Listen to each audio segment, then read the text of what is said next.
Shaking, everybody. It's Mr. Scary Muffin, and you know, I really thought I talked about this last year around Valentine's Day, but I guess I didn't. I just did a quick search, so if you guys remember me talking about this sometime, just let me know in the comments below, and whatever, we're doing it again then, it seems like.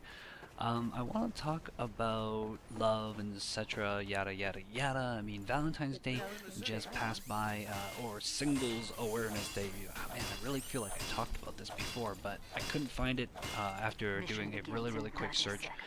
Um, but yeah, so what is love? Baby, don't hurt me. Don't hurt me no more.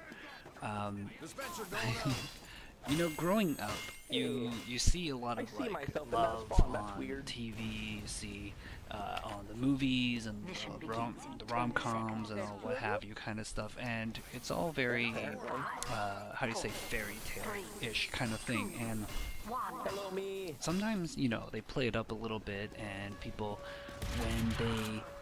when they quote unquote fall in love, they they experience that a little bit. They get that little bit of euphoria, that connection, that warm fuzzy feeling kind of stuff, and they're like, yes, this is exactly what I was looking for. This is the thing that the movies were telling me all about, that it's gonna happen.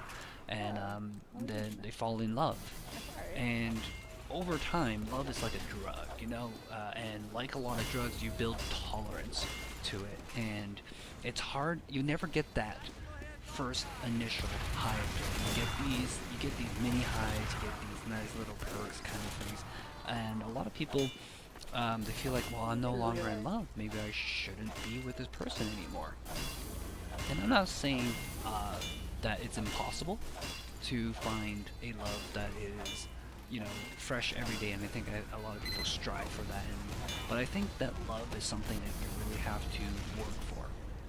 It's not something that just happens magically, and you know, you stare at someone across the room and suddenly, oh yeah, this is love, that kind of thing. I really feel that love is something you have to work for, something that you need to do, and you have to believe and go for.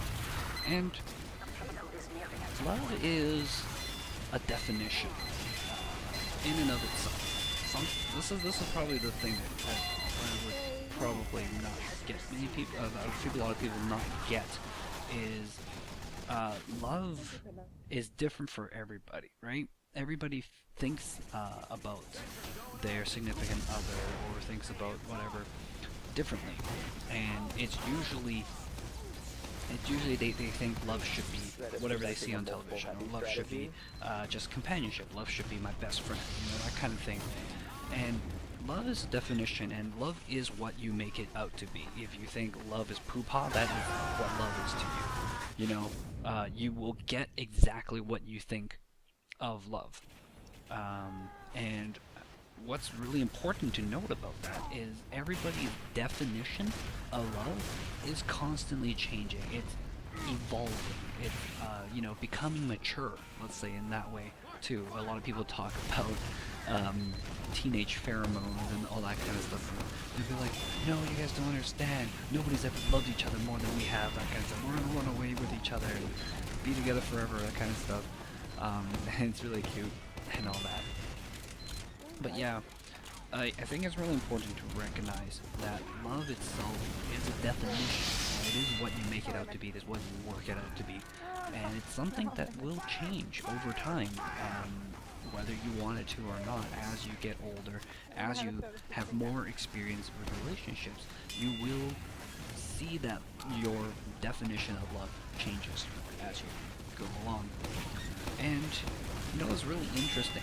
Mo should link to this kind of like game design video before, and the game design video was talking about feeling faster, and in that you don't try to make something perfect, but rather you go on headlong and you make your mistakes super hard, and you fail faster, so that you can get on the right track and move along. And I think that's kind of applicable to love as well, where, for example, if you are in high school and you've got a mad crush on somebody, but you're way too shy to ask, or you're afraid it's gonna ruin something, or you know, you're just afraid of being rejected, period, right? I would say to you, fail faster. Just go there and accept the fact that you're probably gonna fail, and get that out there. And I feel like you will actually feel better about it. I mean, it sucks that you get rejected, right? But nothing venture, nothing gain. You go there, you ask them out, you go, hey, I like you, I would like to go on a date with you. What do you think? And if you get shut down, well, that's it. You know, you probably didn't have a chance in the first place, whatever. You know, it's nice to fail fast and get that out of the way, and that way you don't have to waste so much time thinking about things that might have been, or might possibly be, if you slowly hint at the person and slowly try to win them over with little hints and gifts and nudges, and sneak into their group of friends and do the same hobbies and same after school activities as them, that kind of stuff, you know, like all that kind of stuff. I think there is something to be said about being straightforward and being honest, you know, as opposed to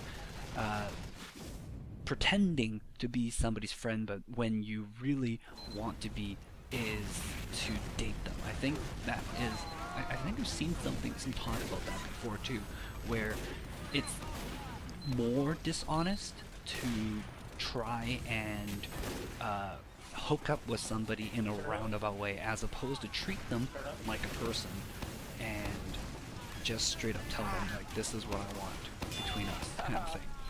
I don't know.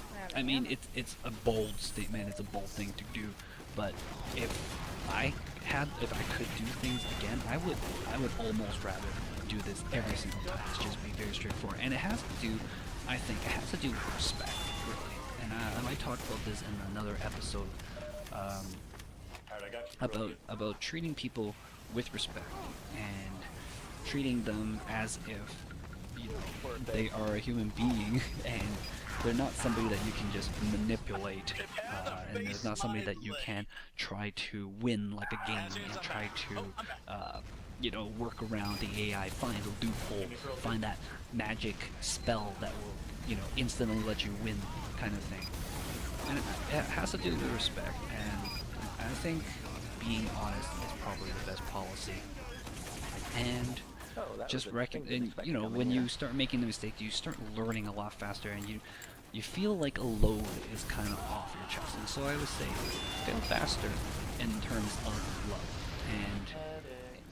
and it's not, you know, a terrible thing.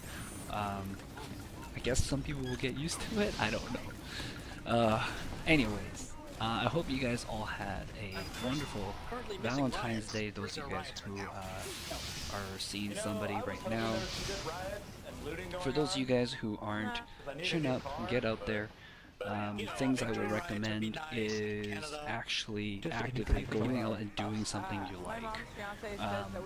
It's like, just like, you know, in order to advance in your career, you should be doing lots and lots of networking. I think they're saying something like, the people who are the most successful, one of the things they do is they do a lot of networking. Like once a week they'll go out and do like 2 hours of networking, where they'll go out and meet people and talk shop, talk business, kind of stuff like that, and make friends in different sectors, make friends in their own industry and that kind of stuff. And I think the same is applicable if you're looking for a relationship. Is you want to get out there and, you know, ideally you want to find somebody who shares the same interest as you. And you want to go out there and, I don't know, if you like playing volleyball, if you like watching movies, if you enjoy, you know, watching sports or whatever, playing video games. But the important thing is that you're going out there and you're interacting with people in real life. And the more people you meet, the more chances you get. And when you see somebody that you may or may not be interested in, you know, don't wait. Fail faster. Go ahead and just ask them out. Just say, hey, you're pretty chill. You know, I like to get to know you better. Let's hang out sometime. You know, in that way, kind of stuff. And I don't know, you'll be surprised. that going, straight forward is kind of the thing. I've read some articles about people trying to manipulate other people into sleeping with them and all that kind of stuff, and I don't know. I really feel like just being straightforward, you're not gonna get like the hardest girl kind of stuff, but you're gonna get the ones that are worthwhile keeping, I think. Myself, I'm not really big into like the club scene, and I don't drink alcohol, so I don't go to bars and all that kind of things. So it may be different for that kind of thing. But I like people that I can talk to. I like people that I can just hang out and chill with, and that those will be the kind of people that I would, ask and hang out. Go like, hey, you guys want to hang out sometime? And even nowadays, I mean, I'm not looking for anybody to date, but I am looking for new friends, new people to hang out with, play board games and all that kind of stuff. And so, I still extend the hand sometimes and just straight up like, hey, you want to come by and do something sometime? And follow up on that kind of thing. Anyways, just some thoughts for you guys. Hope you guys enjoy the rest of the weekend, and I hope you guys are watching that there Olympics like I suggested. Until next week, I will see you guys. Bye-bye.